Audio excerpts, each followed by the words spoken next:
Hi Max, you're very welcome to Capricorn TV. It's an honour to meet you today.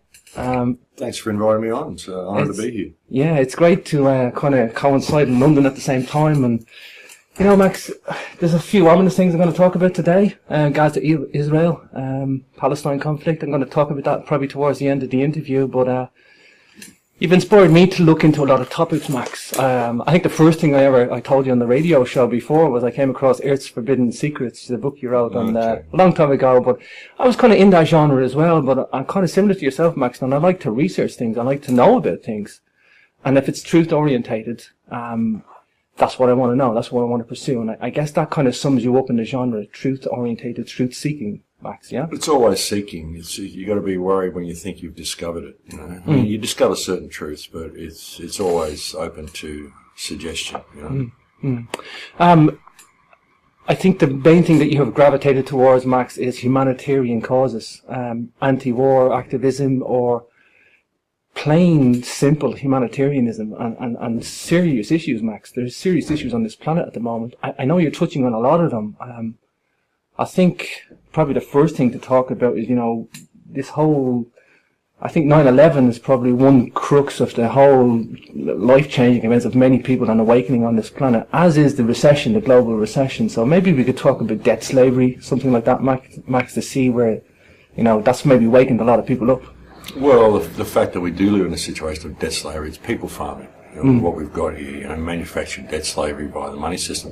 The money system's the head of the snake. I've been saying this for years. If we can cut the head off the snake, then we'll remove the control system. I mean, just the fact that these people have got access to as much money as they want, like unlimited money. Think about that. Unlimited money. And for every dollar you spend, they can beat you 1 billion to 1. You know, and they can do that every day. Yeah. So it's a tough apple to bite into, you know, and it's a tough nut to crack. Money is the root of everything. The control of the money system is the cause of all of these problems. And people don't realise that they live in a system of manufactured debt slavery. But they do. Nobody ever asks why they have to pay to be alive. They just take it for granted. Money is one of the most taken for granted issues in our society. It really is. People just don't think about it. They don't think about where it comes from. You know, and it's the fact of where it comes from and how it's laundered out of our control. See, all money is created by us. There's all of this fiction about the money system, fractional reserve banking and all this sort of stuff. Money is actually created by us. We create money ourselves when we take out loans, and what the banks do is they launder it back into their possession. So they launder what we create into their possession, and they charge us money to do so, which is a bit of a scam. Yeah. But that's the head of the snake, and that's one of the main things we have to address. That's something I've been talking about very, very much for years, the money system, because it is the head of the snake. Wow. Of course, planetary resources on this planet, we got gold reserves, oil reserves. This is what really war is all about. Even Afghanistan, I think a lot of people talk about the lithium deposits there, and that's another reason they went into Afghanistan. It's always some sort of a natural resource that people are trying to rape or pillage, or, you know, that's really the root cause of everything. And it's another form of money at the end of the day. Well, it is. It is. The biggest natural resource on the planet is humanity.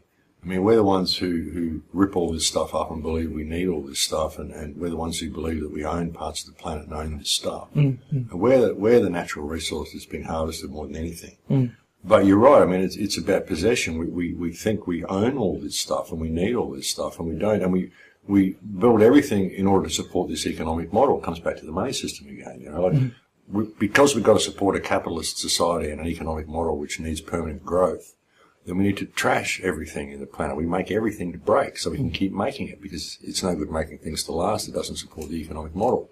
So following these parameters, what we're basically doing is going into these countries, killing lots of people, stealing all the resources and turning it into rubbish. That's all we do, is we turn it all into landfill and rubbish, because none of it lasts. We make everything to be breakable.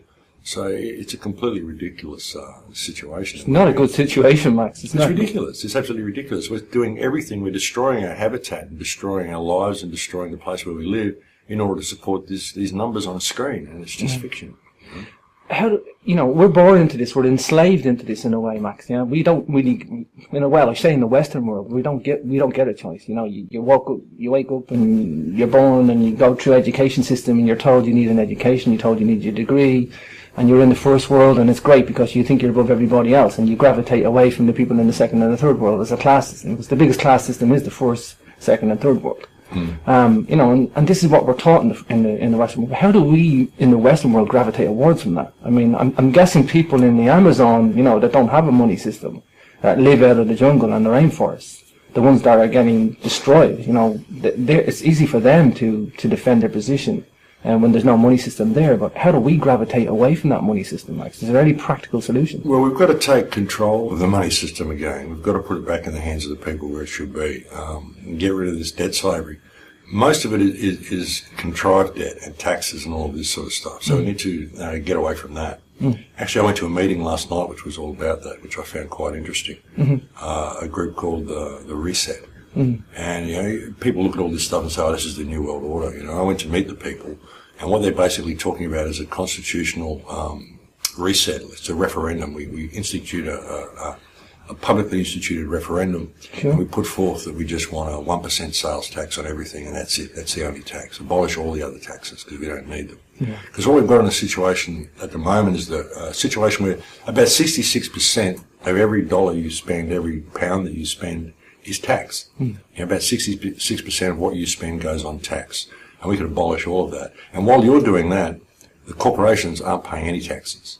So, and these have massive amounts of turnover. So if they knocked all the taxes off the normal people and put it down to every purchase you make, there's just 1% added to it, and that goes straight to the Treasury, then we abolish all of these other taxes. We actually end up with more money in the coffers than what we have now, because there's all of these corporations that have found loopholes. And a lot of the politicians create the laws in order to support the corporations, So we need to take control of the financial system, and that's only going to be done through public effort. Everything I've been talking about on the shows has been about unity, public unity and community, putting common unity back in community. Once we can do that, we can take the ship of state in the direction we want. Sure. That's the thing. We don't even need to construct a new system. There's a lot of people presenting new systems to us, such as the Ubuntu system, which could be great. Could be great, working in a world with no money and all of this sort of stuff. But you're not going to get people to step out of this reality and into that reality.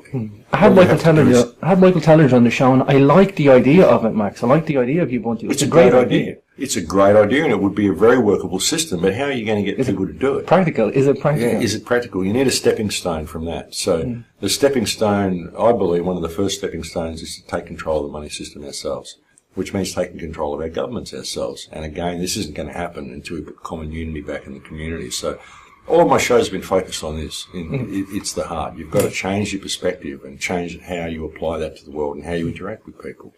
Once we do that, the system has to change with us. Things like Ubuntu, I mean, it's a great idea, but you're not going to get people to step into it because it's too alien. Sure. You need to have a stepping stone.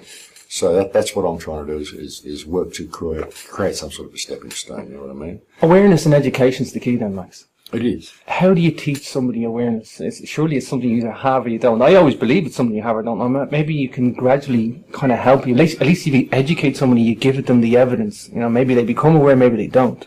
Well, a lot of it is people aren't aware of themselves. People judge themselves by artificial parameters that are given to them by society, and they're not aware of who and what they are. That's the big problem. Everything that I've been... all of the talks that I do, a lot of the main message has been for people to rediscover themselves. And every talk that I've done since I've been out, like the talk I did at Boom, the talk I did at Bristol last night, most of it was focused on knowing who and what you are, because once you really understand what you are, suddenly you view the world differently and you become empowered and you have the ability to act. Because that's what divides us. Yeah. That's what divides us, and that's the basic awareness that people don't have. Once they have that awareness, then they're open to other things. Yeah. You know what I mean? But they've got to have that awareness of who and what they are in order to even want to apply themselves to the world. People have no confidence in themselves. They give up on themselves, and they think that they're not worth anything, or they're lesser people because they haven't gained these certain layers or levels on the economic ladder or the social ladder. And it's all fiction. You know, all you've really got to do is rediscover yourself, and the whole world changes. It has for me, and it has for all of the people who've come to my shows. I've had so many people come up after the talks and say, wow, I feel different now. And now I feel like I want to act, and I feel empowered to act, and I'm going to go home. I'm going to start putting all this into practice. Were you always awake, Max, or did you become awake because of an event, or is it... I was always awake. I was awake when I was 4. You know, I was awake. I was walking around in the yard when I was 4. Asking questions. This is all messed up. You know, this is not the way the world should be. Right. But I, like many people, just found a way through and found a little bubble outside of society where I could live, and I was comfortable there, and I didn't worry about it. Okay, I can't help the world. I'm just in this bubble, and it works for me, and I can get through. Yeah. And I did a lot of research on the side because I had the ability to do so. I had the time to do so. I had the interest to do so. I'd always been interested in what was actually going on. Sure. But I'd never really thought that I could do anything about it. And then when 9/11 happened, I started to realise how serious it was and that I could do something about it because I'd managed to survive on the outside of society for 40 years. Sure. So I thought, well, I can help other people discover this information. And indeed, you've got an obligation to. Once you become awake and aware, you've got an obligation to spread the information to other people. You know, the thing is, a lot of people weren't born awake and aware. There was a moment in your life when that little light bulb went off. So that means that was information that came from outside, which caused you to wake up. So therefore, you have the ability to wake other people up with the same information. But you've got to be careful how you do it. Too many people tell people the truth, say, this is the way it is, you have to believe this. You can't do that. No one will accept you telling them what reality is. You have to sort of open the doorway for them so they can discover things for themselves, because the real truth is realised, it's never told. I think, you know, obviously setting aside the truth behind 9/11 and the horrendous, repugnant act that it was, I think it was a psychological gift to a certain number of people in that it made us awake and aware. I think life is confronting sometimes through events, and even it might be something like there was global recession. I think a lot of people are waking up to the banksters, these gangsters, these banking cartels, you know, and it's because it's hitting them. They're having to confront their own, you know, lack of food on their table, you know, and I think when life is confronting, that's another way for people to become awake and aware. Well, it is, and 9/11 was the biggest false flag in history, and they really shot themselves in the foot with it. They really did, because they woke so many people up, they created so many activists, and it's phenomenal what's happened since 9/11. Yeah, I look for something positive in everything, and that's one thing I do look for. I think there's something positive in even in a negative situation. I think, you know, if it's at a funny time as well, because the internet age was just at the right crucial stage for that to be explored, you know, privately, and with a freedom of speech on the internet, you know? Well, they did. They shot themselves in the foot, and it was the hugest event, and it's caused to awaken so many people. And everything they do is like that. I mean, every problem that we face is an opportunity to address the problem. The problem is people wake up to the main system, they wake up to the fact that they're controlled and all of this control system exists, and they find it too daunting. They don't know what to do about it. They think they've got to fill out forms and all this sort of stuff. And they just find it too confronting, and they switch off. They don't want to know. That's the biggest problem, is that people don't feel they can do anything about it. But they can. They can. We all can. And the biggest problem, I mean, everything I've looked at, all the problems I've tried to fix, I always had these huge goals I set for myself. You know? I want to save the Amazon, you know, it didn't happen, you know, still working on it, but didn't happen. There's been so much stuff go on in Peru now, which is like, I'm trying to I wanted to raise like $1 million to buy this section of one particular section of jungle, which is, under threat for the Hui Toto people, and put them as custodians of it and show what we could do. Since then, the Peruvian government has spent about $75 million advertising a gas project they're going to do there. And this is a multi-billion-dollar gas project. So it doesn't matter whether you buy the land, they'll come in and destroy it anyway. That's the problem. So again, it comes back to this economic model, and it comes back to empowering the community. All of these things are symptoms. They're all symptoms of our disempowerment, which is what allows the government to do what they do. And we've forgotten that these people are simply trustees that we employ to manage our infrastructure for us. We view them as rulers because we've been educated to think that. You know, education is a huge part of it. People go and get education, but they don't get educated. They get trained, they get indoctrinated into this society. I think that's the thing. And education is an indoctrination, especially this part of the world. You're told your degrees, your route out of this, you know, to be above everybody else and put you higher in the class system. And, you know, it's a separation. It's a sectarian state blind. It is, and your degrees basically put you in debt for the rest of your life. The way they've got it set up, you've got to pay for these degrees, and the government is happy to finance it for you because then it puts you in debt. Yeah. And you start off your life, you go to the workforce, and you've already got this huge debt hanging over you for the promise of a job that you're not likely to get because there's so many other people that want that. And that's not really what it's about anyway. You know, we spend our lives working for somebody else in order to collect this paper that we believe we need to be alive, and it separates us from the abundance of the earth, and it separates us from ourselves. That's the biggest part about it. You know? I think we spoke before, the Ecuadorian government said, you know, if you want to save the rainforest, buy it. Like, you know, are they any different? Is Peru any different to Ecuador? Is there South American countries willing to work differently? Well, you know, there's a lot of... Peru's unfortunately run by bribery. I mean, there's a lot of Amazon in Ecuador as well, and yeah, you could buy it, but they're going in and destroying it anyway. Some of the sections that I found in the Amazon, they actually go out, they cut these roads out into the jungle from these little back villages, and they go out there and they clear thousands upon thousands of acres. There's one section we found was about 40,000 hectares of illegal clearing right in the middle of the Amazon that you can't even get to. And there's a tiny little road in there, and they bring in these Chinooks and they drop bulldozers in and cranes, and they build all these structures, and they plant palm oil, and then they process it all there, and then they lift it up in helicopters and they take it out. And that's the thing. You don't even know they're there half the time. Tell us about the danger of palm oil, because that really does ruin it. And that ruins... Well, it ruins the soil. It destroys the soil, and it's in all the products that we buy, all the soaps and all of this sort of stuff. So again, it comes down to us. We've got to be aware of what we're buying, be aware of what we're participating in. You know, but people just go for what's cheapest, and you know, that's the way it is, because they're all trapped into this economic model. You know, so everyone's looking for an easy way out. So they're not willing to support things that may cost them more. You know what I mean? So that's a real problem. You know, my friend, my Aussie mate, Dan, he was telling me yesterday he bought natural spring water with fluoride in it. Yeah. You know, that must be naturally put in, man. Yeah. How can it be natural with fluoride in spring water? Well, fluoride does occur naturally, but it's calcium fluoride. It occurs naturally. And it's quite harmless. That's fine. It's the sodium fluoride that they put in there that they add to it that is the problem. You know? But what are you buying natural spring water with fluoride in it for? I mean, aren't we buying these bottled waters to get away from all the chemicals they're putting in the stuff? Now they're putting it in the bottled water as well. So, you know, it's a horrendous infrastructure we're in, Max. It's horrendous. What's the practical thing for people out there listening, Max? What can they do? Is it as simple as, you know, reading the labels on the products, being aware, being vigilant? You know, is that step one? Is that the step one on the product? Well, you be aware of what you're buying, be aware of what you're participating in, but build ties in your community. That's the most important thing we can do. You know, all of these communities could all have gardens. You could all have community gardens in your places. Even if you're the only one with a big backyard, or you know someone who has got a big backyard. Even if you can't get money off the council, why not open it up as a community garden and get people involved? You know, that would really, really help. You know, it frees people from the economic model, gets them back in contact with the earth.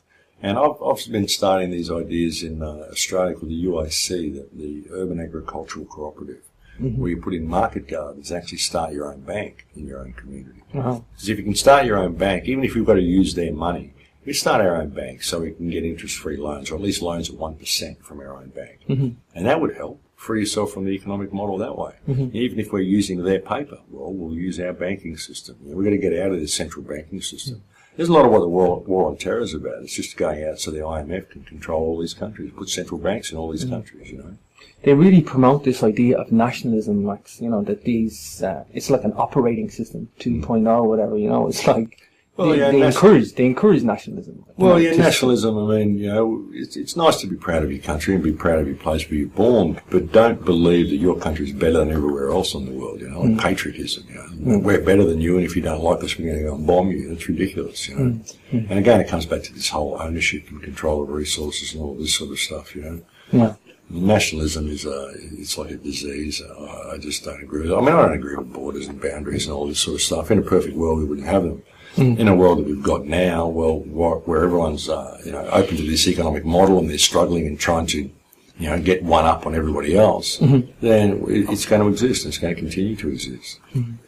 There's one thing we spoke about before, is the psychopathology in politics, you know, and it's yourself and Thomas Sheridan and a few others have really alerted me to the psychopathology out there of politicians, and there really is no other word for these guys, Max, because... No, well, they're psychopaths, they are. That's the problem. I mean, only psychopaths want to be in control. You know, no one who wants the job of leader is suitable for the position. That's the truth of the matter.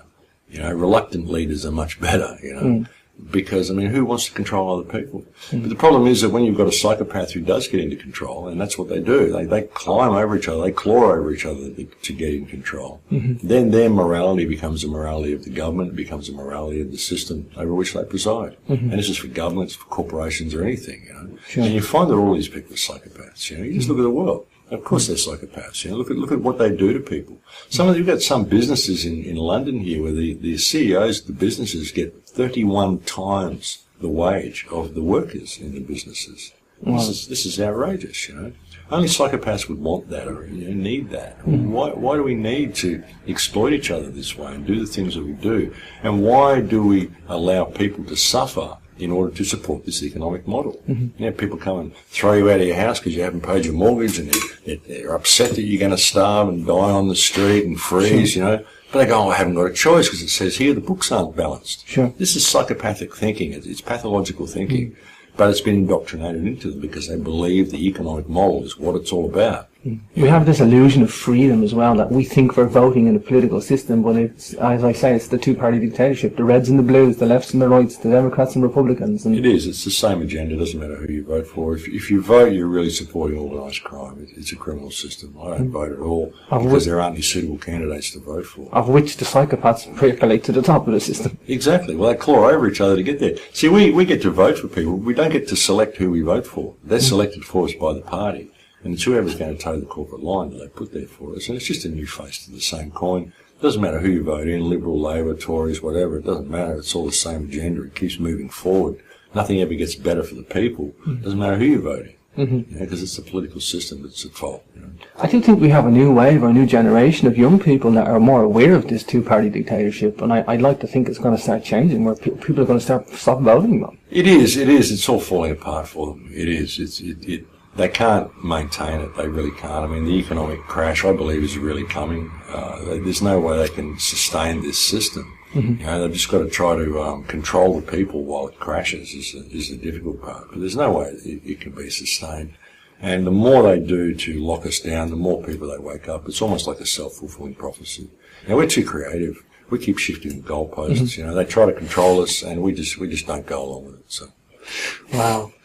You know, Max, 9/11 was a big thing for me because at that point I was, you know, I became aware of the slogan of conspiracy theory because that's what they love to throw out. And I'm like, oh, you know, I'm an engineer. I come from an engineering background. I'm looking at the engineering evidence, and you know, it's the best thing I have to kind of present people with evidence, like, you know. And I like to articulate what really went on that day to give them an idea. However, for me, it's like I look, although I have all that, and I look at the pilot's evidence as well, and I like to articulate that too. But you know, I also look at everything from behind the scenes. You know, what was their motive, what was their reason, and sometimes people need to see the motive because they go, well, why would they do that? And they will just blindly ignore the most obvious evidence sitting in front of them.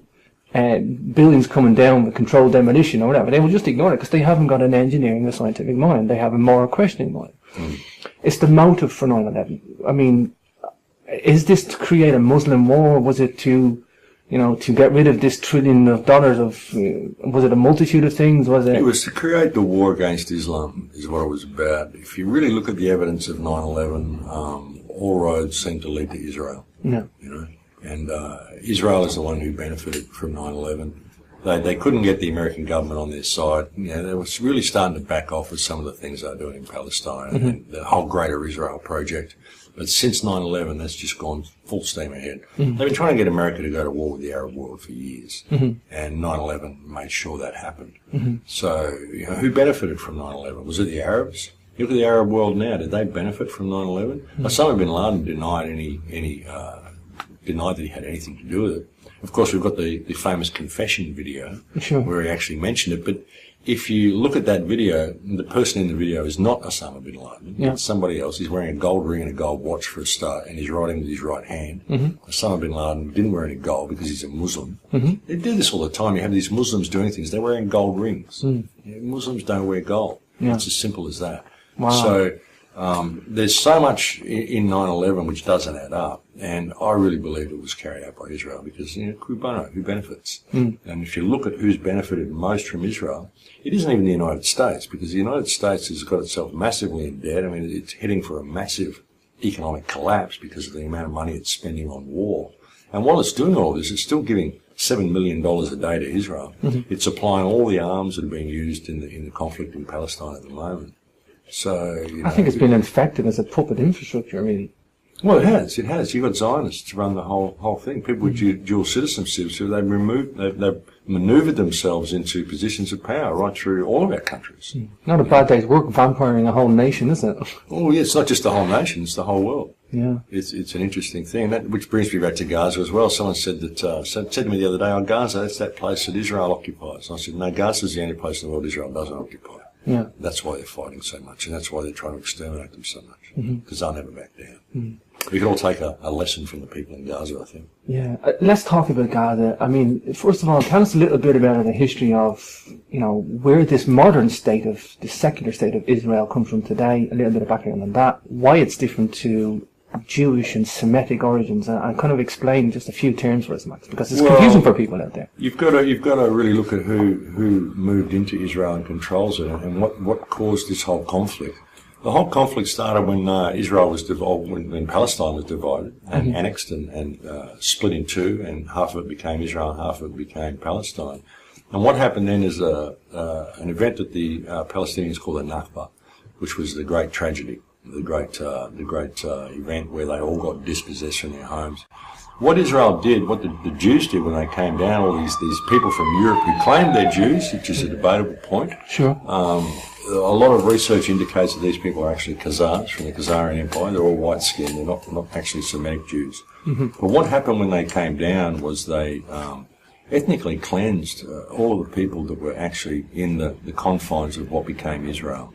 These people were supposed to become Israeli citizens, but the plan was never to let them become Israeli citizens, to just gradually push them out of the country. And you can look at Theodore Herzl's diary. He wrote an entry in 1895 when he said, we will have to expel all of the local inhabitants, you know, and this must be done very discreetly, you know, and we'll just gently push them over the border and find them jobs in other countries, but we won't allow them to have jobs in our country. So what happened was, there was a massive amount of ethnic cleansing, massive amounts of refugees were created.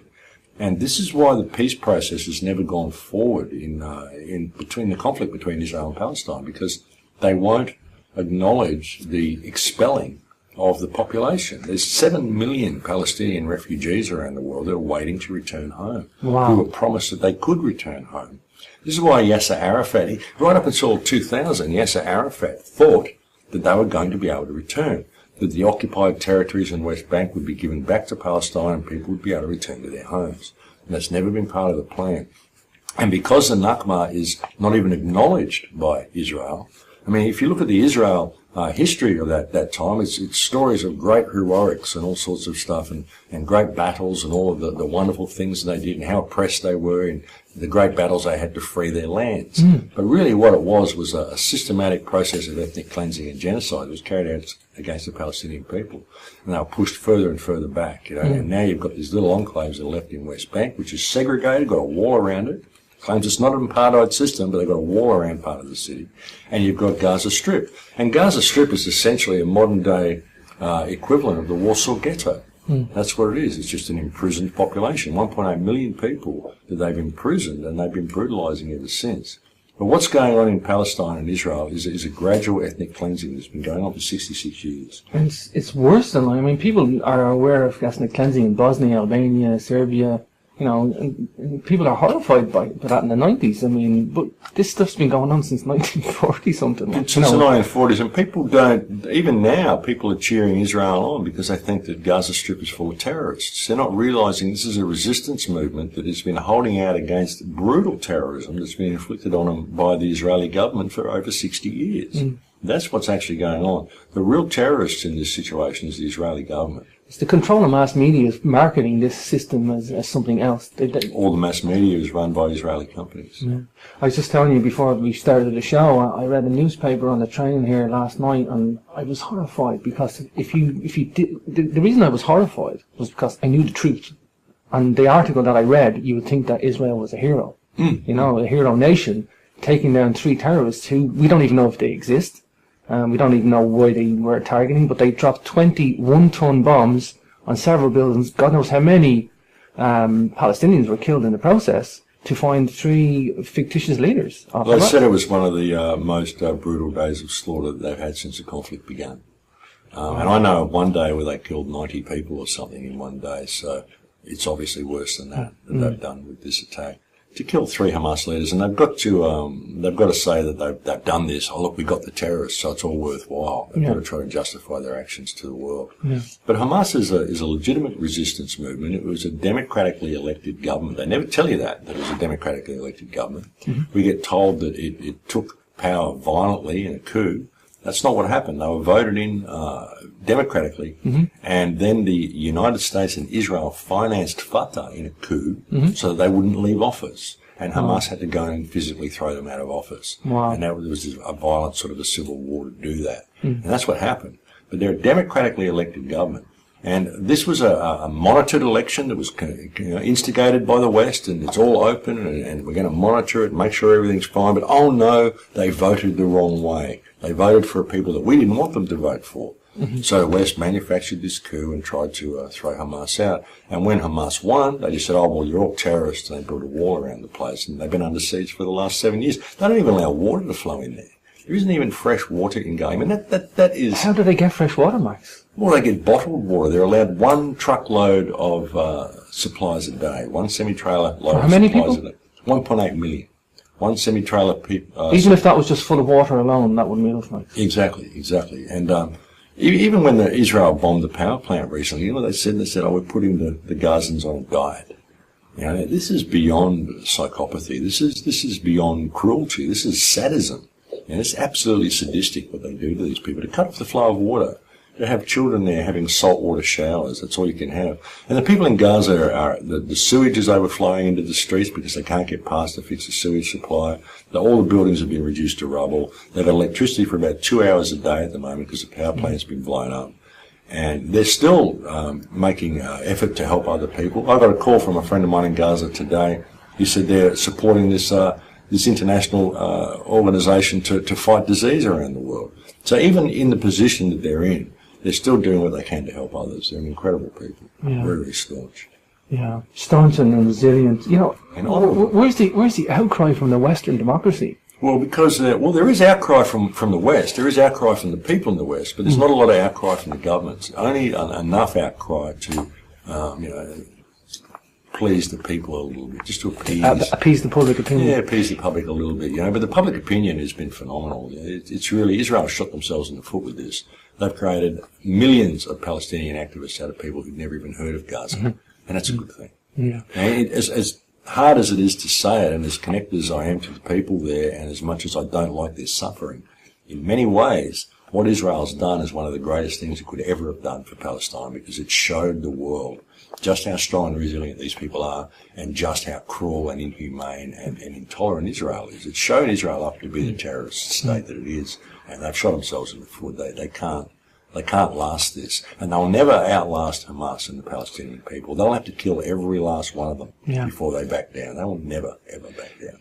I think that's probably what they're going to try and do, Max. I think that's their only. I think they realise that. They would have done that if it hadn't been for public outcry. When they went in there, I said, "This is ethnic cleansing. You don't take 60,000 troops and a column of tanks into Gaza Strip to clean out a few tunnels. This is ethnic cleansing." But we've turned that around.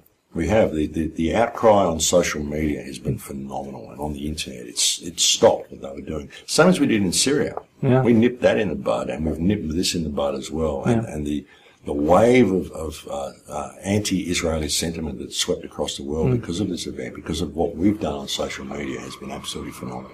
Let's talk about who these guys were in bed with, the Israeli government, for example. I mean, these guys get arms and backing of financial support from America, UK, I think supplies arms as well. Let's talk about some of this money trail and some of their backing, Max. Oh yeah, it always comes from the United States and from the UK, with Europe sort of tagging along behind, as Europe does. Europe's too scared to do much else but follow the United States and the UK.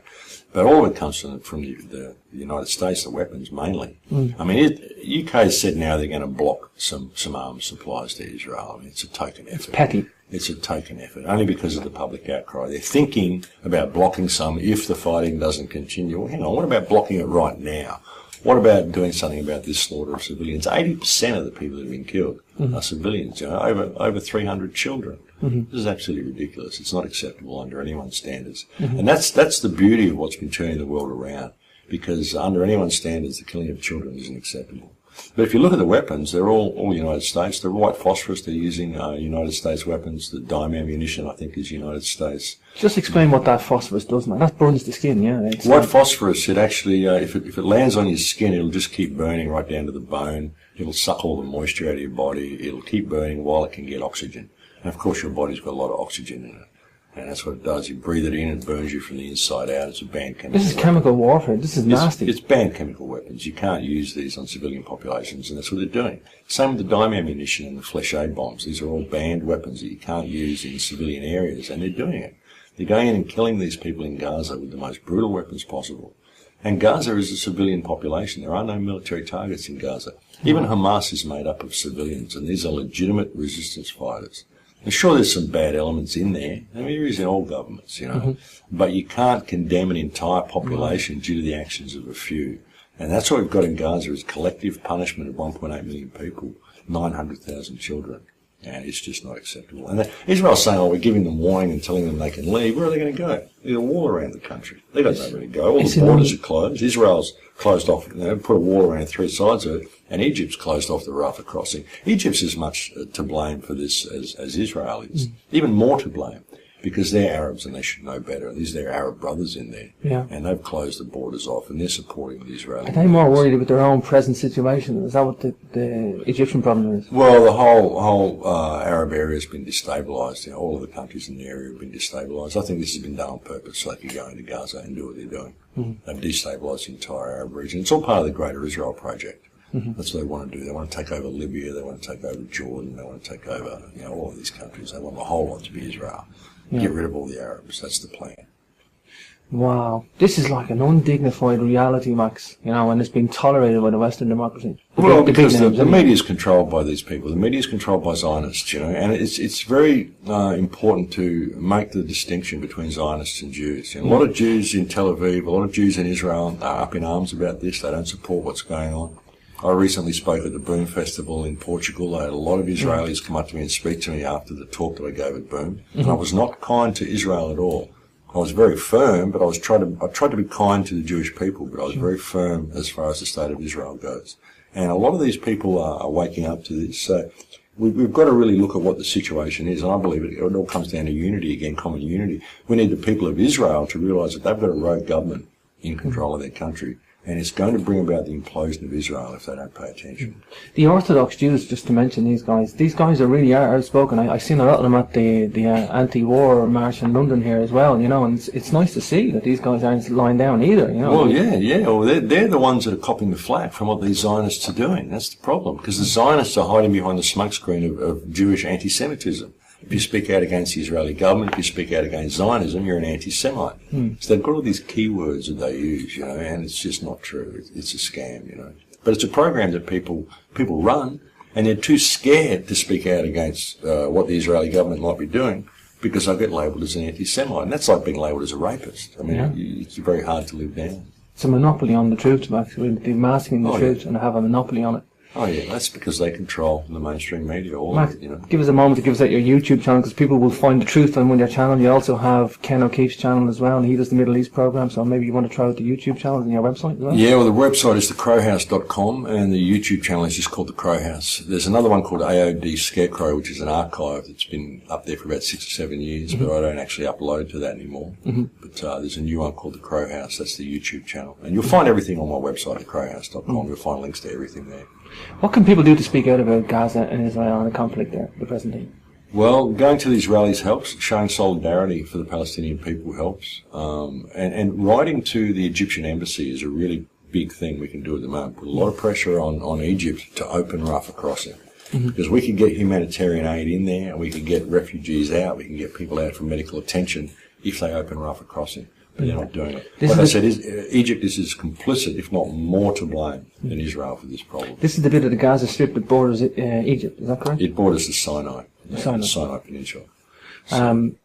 Why does Egypt block that? Why don't they help the brothers? Well, that's the question, isn't it? Why do they block it? Why won't they let people out? It's because of Israeli control over the region. Like back in the 70s when the Oslo Accord happened and Israel was given control of the Sinai, that ended up being rolled back, and control of the Sinai went back to Egypt. But there's still a large Israeli contingent there, a large Israeli presence, and they do whatever Israel wants, basically. Wow. And you've got to look at the gas fields and all the oil fields that were discovered off Gaza. This was back in 2000 they were discovered. But I think that Egypt has got its eye on that as well, because it's in their maritime waters. If Israel gets control of Gaza the way they want, then some of that will fall into Israeli control. And they've been talking about, Israel's even been talking about now how they're going to give the Rockefellers and Standard Oil control of the gas fields there. That's who they're going to sell it to once they take control of the Gaza Strip. But I don't think they're going to do it. I don't think they're going to get control of the Gaza Strip, because I don't think the public will let them. I don't think the world will let them now. I think they've really shot themselves in the foot with this. Yeah. As Ken says, this is Israel's Rothschild's fiefdom. So. Well, it is. Israel it's run by the Rothschilds. It was created by the Rothschilds. Look at the Balfour Declaration and where it all came from. Look at where all their money comes from. About 80% of it is owned by the Rothschilds, the land in Israel. That's who supplies all the housing estates, and that's who finances the settlement program and all this sort of stuff. This settlement program is absolutely insidious. It's just basically reclaiming the land for Israel. It doesn't matter who lives there. They just go in and they just move you out. They extend the buffer zone. They just saying we're just going to move the wall another quarter mile. So we're going to have to bulldoze these homes, which expels more families. And then they build Israeli settlements there. And these settlements, these aren't log cabins. These are like Beverly Hills. You know, they're big, big cities that they're building there. And all of the Palestinians are being expelled. And they're saying, well, just go away. But they've got nowhere to go. Wow.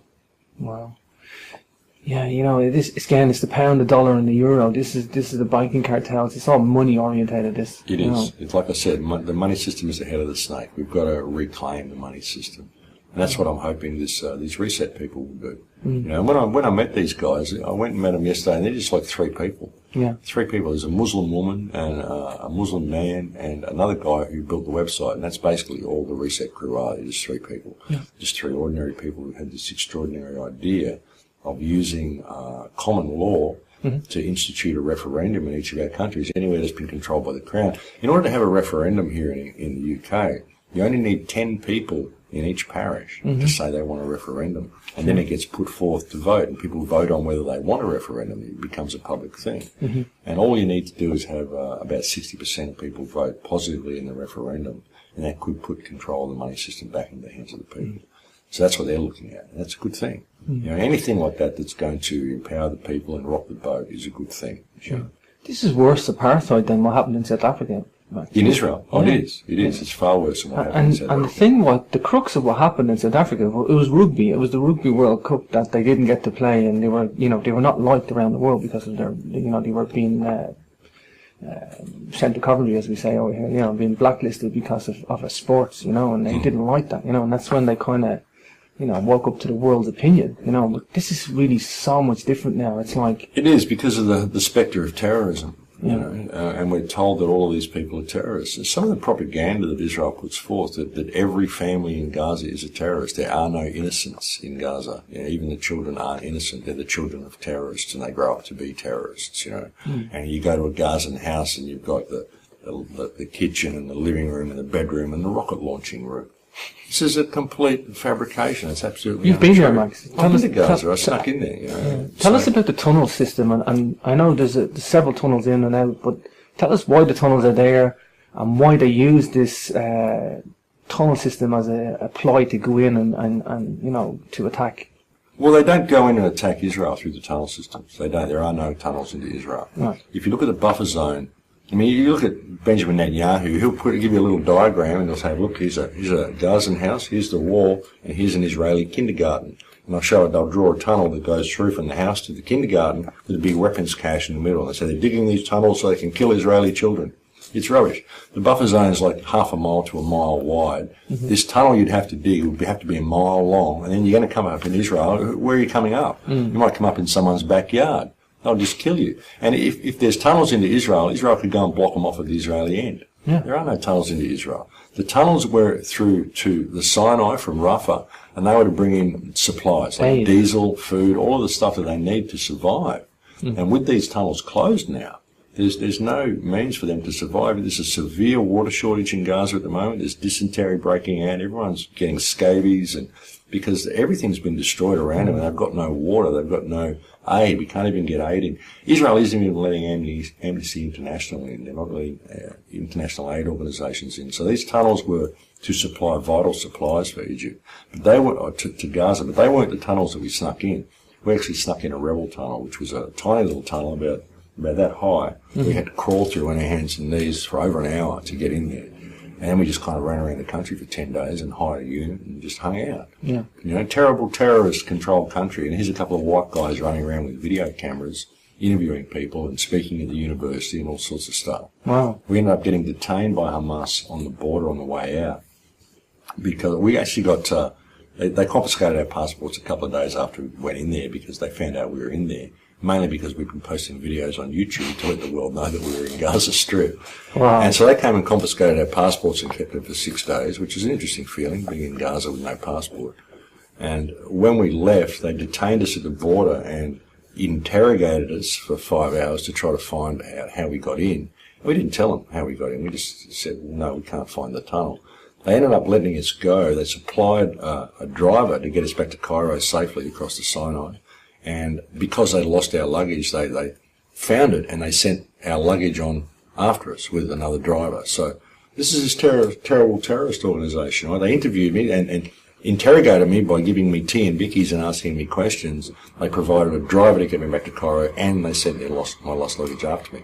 Wow. So they were pretty reasonable, considering we'd broken into their country illegally and we're running around with a video camera for 10 days. I mean, they could have shot us as spies, but they didn't. They let us go. They were very reasonable. I mean, even though they're unpredictable, most Arabs are, a lot of these people in these war-torn countries in positions of control can be pretty unpredictable, but they were very, very good to us. They were very kind to us. They were very considerate to us. It could have gone a lot worse, Is there no way of getting aid in at all? The tunnels are shut down. The flotillas can't get in with aid either. The tunnels were shut down by the Morsi government when Mubarak was dispossessed and thrown out, and the Muslim Brotherhood came into power, which is another Israeli operation. All it did was destabilise the entire region and close all the tunnels into Gaza. Wow. Yeah. The thing for me is, it's like, I mean, anti-war activism, Max, is like, it's never more important because of the global scale of things. This is not just something that's happening in Israel. It's not just somebody, some country having some sort of a independent problem in its own country. This is a global thing. If this happens here... It is. The way of Palestine will be the way of the world if we don't pay attention. That's the thing. And it's presented as a completely... wrong perspective. People think it's a war. People think Israel's at war with Gaza. They think that Israel and Palestine are two separate countries. They're actually the one country. And Gaza is a refugee camp, is what it is. It's the last stronghold of Palestinian autonomy, and it's been blocked off. It's been under siege. Israel says it's under a blockade to stop weapons getting in there, but it's been under siege. It's been besieged for 7 years, collective punishment. And it's not a war. You can't have a war against a civilian population of refugees. It's not a war. It's an ethnic cleansing. It's a genocide. You need two armies to have a war. You need two countries to have a war. Sure. Yeah. Or even if it's a civil war, it would be the population within the one country. This isn't even civil war. This is ethnic cleansing of the last remnants of the people whose land they stole. That's what's going on there. It's often marketed as two separate countries, isn't it? Well, yeah. Palestine isn't even on any maps anymore. It's just Gaza and the West Bank. They removed Palestine from the maps a few years ago, back in the 70s, I think. So it's gotten really bad. And if we don't pay attention to this, it will come to us, because what they've done with this latest conflict is they've really escalated things. They're using banned weapons on civilian populations. They're doing it kind of live on TV, and the world's cheering them on. And if we don't pay attention to this, then it will be coming to our countries as well. They're trying to create civil unrest everywhere. They want you to riot. They want to be able to bring in martial law. Look what's going on in Ferguson in the United States. Yeah. I mean, this is deliberate, absolutely deliberate. They've gone and shot this black guy, then they've gone and shot somebody else. And they're not addressing the problem. They're just bringing in martial law. They're bringing in National Guard, bringing in all these militarised police and all this stuff to try to escalate it. Very soon you'll have the rest of the country getting up in arms about this as well, and they'll just be able to lock down the whole country. That's what it's all about. When you look at the police forces in the 60s, Max, and what they are nowadays, it's shocking. They are militaries now. They are militarised police. I mean, a lot of the weapons and the armoured vehicles and stuff that they sent to Iraq for the war, they never ended up using. So they brought it all back and they just gave it away to all the police forces. And these guys don't even know how to use this stuff. And half of them are just psychos anyway. I mean, why would you shoot a black man walking towards you with his hands up? Shot him 6 times, twice in the head. Twice in the head. What's this all about, I actually, coming back to Gaza, I watched a guy, I think I said this on the show we did during the week, there was a guy with a yellow vest on, and they sniped him beside aid workers. They were running, he was looking for his family, basically. It's on YouTube. And when he was lying, gasping for his last breath, they just sniped him, and people were standing beside him watching it happen. Yeah. And they've blown up aid trucks all the time. They've blown up ambulances all the time. They blew up, they sniped one guy who was, I think he was Canadian or Norwegian. He was running children off to safety. They shot him in the head. I've got a friend there, Noor Harazin, who's been reporting news from Gaza, and they shot her 5-year-old cousin in the head, just sniped him. They're terrible. And one of the main goals is to kill children, just to terrorise the people. Just to make them fight back more. And some of the stuff they do to the houses they control as well. They go and they'll kick someone out of their house and say, we need this as an outpost. And then they absolutely destroy the house before they leave. They rub feces all over the wall. They take dumps in the lounge and just do everything they can to destroy the place. Break all the furniture, rip all the clothes up, and just turn it into a demolition site. This is not human behaviour, Max. It's not. It's totally inhuman. And that's the problem, is that a lot of Israelis are just trained to hate Palestinians. See, everything Israel tells you is backwards. They say that the Arabs are trained to hate the Jews. It's not like that at all. The Jews are trained to hate the Arabs. The Arabs are very respectful, very courteous people. Yeah. Every Arab country that I've gone to, every Arab that I've met has been a very caring and courteous person. And the Orthodox Jews, they used to love the Arabs in their local before the 1940s. They worked alongside with them. They all lived in peace up until 1948, till 1947, when they annexed the country. The Jews and Arabs lived in peace in Israel, in Palestine, for thousands and thousands of years. They used to babysit each other's kids as recently as 1946. And now they're at loggerheads with each other. It's ridiculous. Who inspires you, Max? Who inspired me? Yeah, who inspires you today? Who did inspire you, Max? Frank Zappa, to be honest. Yeah? Wow. Yeah, Frank Zappa. When I was a kid, I realised that the world was all messed up and I couldn't figure out why. And then I discovered Frank Zappa's music in 1968. I discovered Frank Zappa's music, and he put out this album called We're Only In It For The Money. And I heard this album and my whole life changed. I went, wow, that's what's going on. And then I became an activist really from that point on. He had some awesome quotes as well, didn't he? Well, he's amazing. He spoke some truth. He's an amazing guy. He was an amazing guy. Ahead of his time, in a way. He did, but it's a strange place for an awakening to come from. But I mean, I was already awake. I just couldn't understand why the world was the way it is. But Frank kind of sorted it all out for me and explained it all for me. Articulated it in a way. He did, and he put it in a way that I could understand. It didn't really make me become that active, but it consoled me to the fact that I was not alone in realising the world was all messed up, because I felt pretty alone up to that point. And he really inspired me. But like I said, I stayed in a bubble and on the outside of society for a long time, and I wasn't really active. I was outspoken, but my friends used to say I was a rebel without a cause, and so did my family. They just said, you're just against everything, why don't you conform? And I just went, well, no, because it's all corrupt, and I don't want to have to pay to be alive, and I don't understand why the world is the way it is, and I just can't do the things you people do, you know. Sure. But it wasn't until 9/11 that I really became active, you know, when that happened, and I thought, well, it's important that I start speaking out. So. Something I wanted to touch on I haven't spoken to you about before is chemtrails, Max. What is going on with chemtrails? Is this going to be... The bit that I can never understand about chemtrails is surely if you're chemtrailing the planet, then the people that are in power are going to be chemtrailing themselves as well. Yeah. Well, I believe a lot of what chemtrails is about is transhumanism. Yeah. But it's an experiment.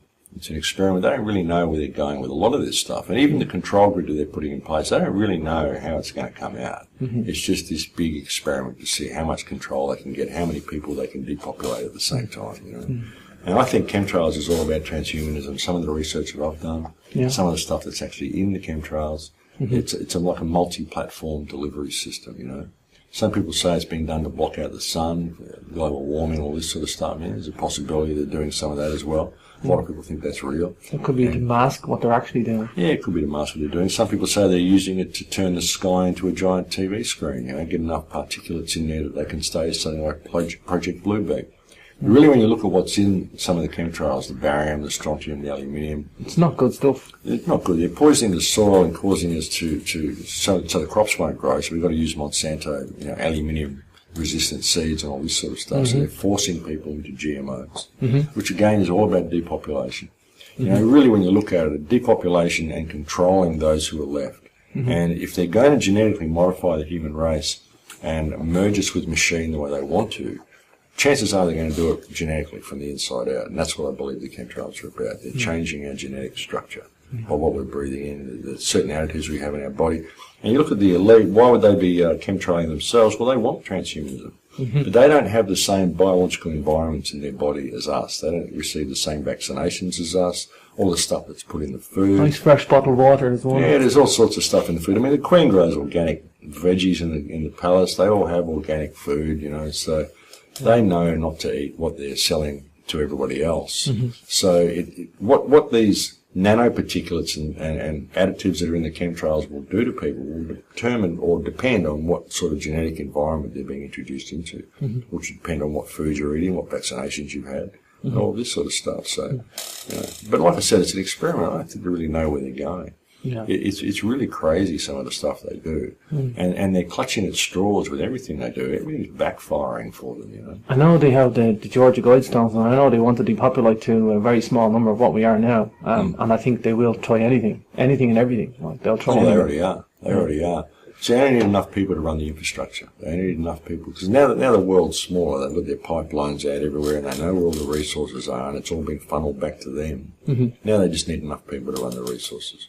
And you have to keep people enslaved into this economic model, so they believe they have to pay to be alive. So they'll work the mines, they'll work the lowly jobs and all this stuff they have to do because they have to put food on the table, you know.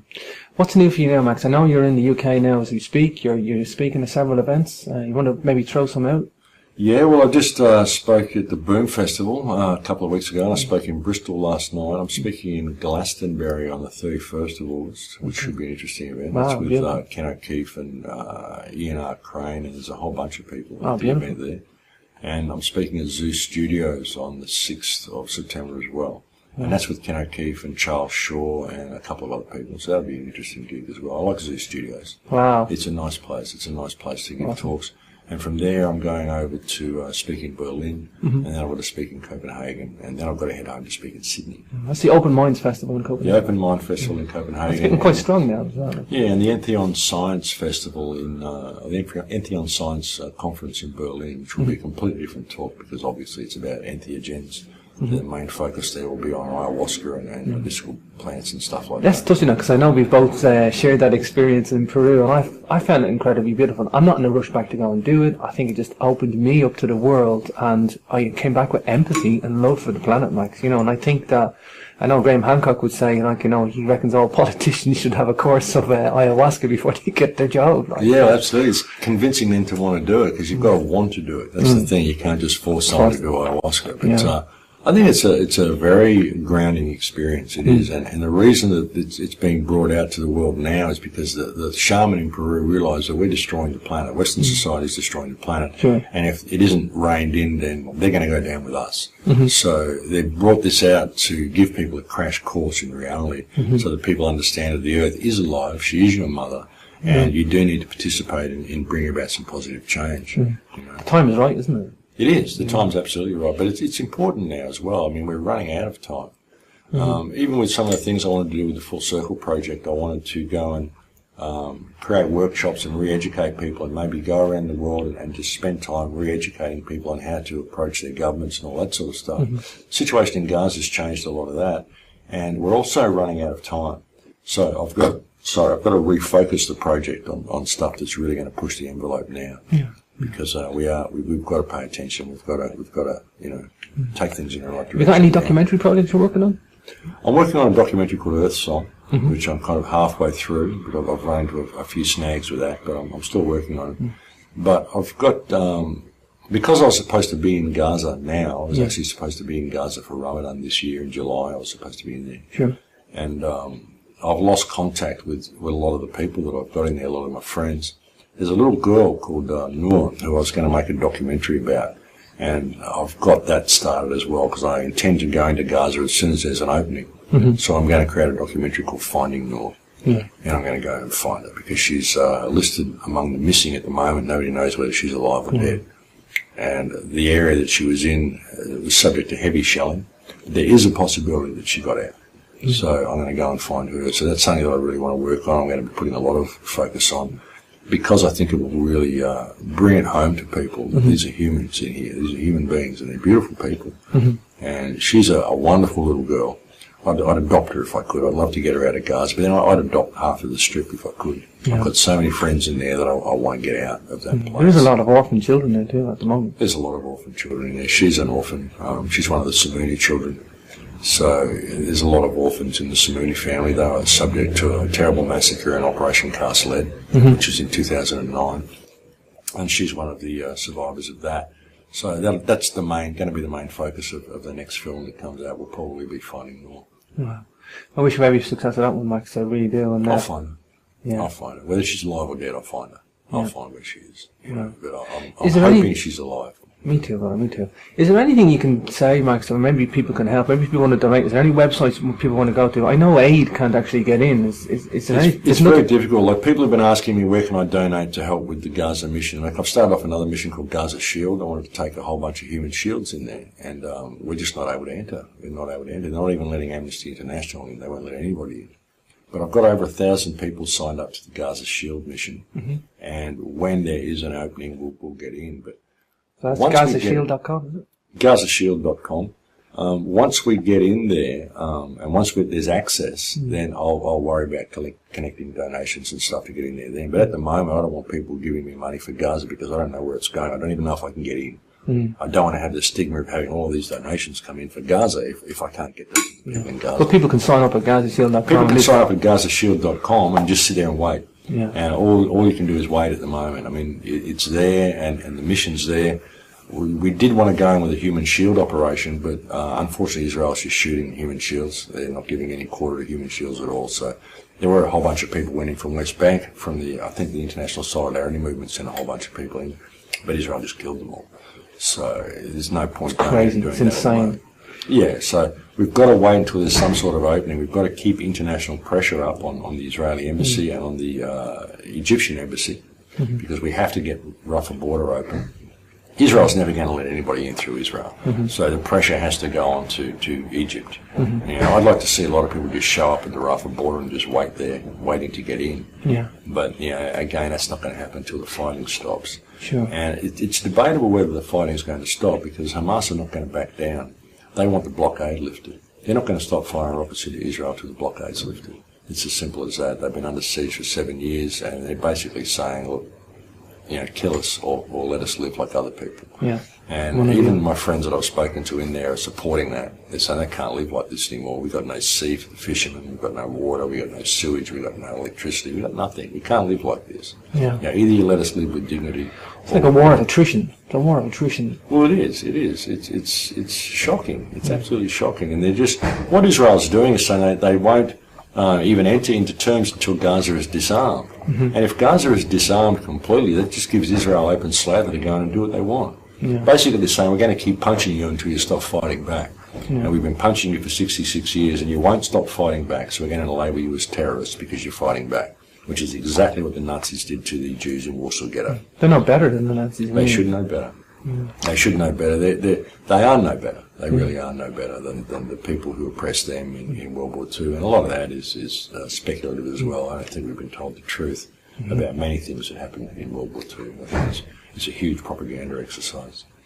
I really commend you on bringing the awareness of Gaza, because I don't know, yourself and Ken O'Keefe, of course, like, if it wasn't for you guys bringing such attention, Max, you really do a wealth of service. I know you do it anyway, Max. You do it out of your heart. I do commend you. That's what it's all about. I mean, everything I do, that's the motivation. All the humanitarian stuff that I do.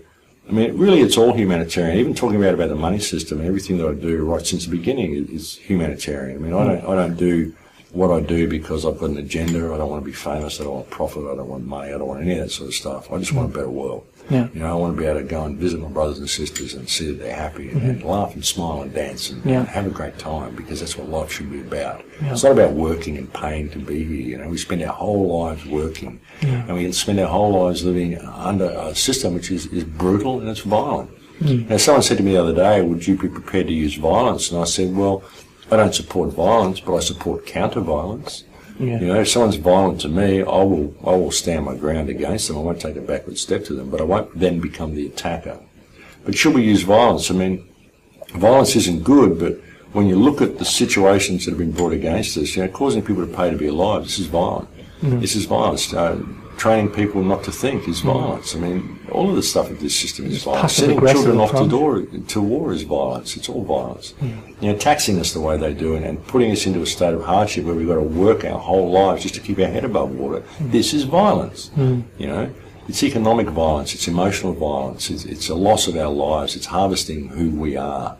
Like I said before, that's what they harvest is you. That is the main resource is humanity, and what they want is your soul. They want you to be walking in between these lines and doing what you're told and never stepping outside of the box, and you never discover yourself that way. You're never able to be yourself that way. And that's what this whole system's about. And that in itself is violence.